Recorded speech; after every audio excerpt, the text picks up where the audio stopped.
Do'stlar bilan o'tkazgan xotiralarni yodga olib ko'rdim-da.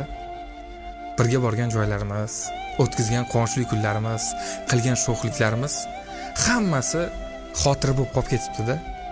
Hozir biz shunday davrga kelganmiz-da. Qo'limizda telefonimiz bor. Telefon qilishga, SMS yozishga vaqt topa olmaymiz-da.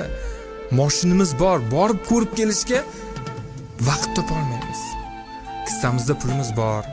Ke do'stim, bu yerda o'tiraylik deyishga vaqt topa olmaymiz-da. Biz oila degan tashvishni yukini yelkamizga ortganmiz. Ish degan tashvishlarni yukini yelkamizga ortganmiz. Ko'p narsani yukini yelkamizga ortibmizki, do'stlarga vaqt ajratish degan narsani umuman esimizdan chiqarib qo'yamiz. Hozir to'g'ri, birga o'tirib, ko'p joylarga sayohatlarga borib yurgan do'stlar bor. Ular eng baxtli do'stlardir.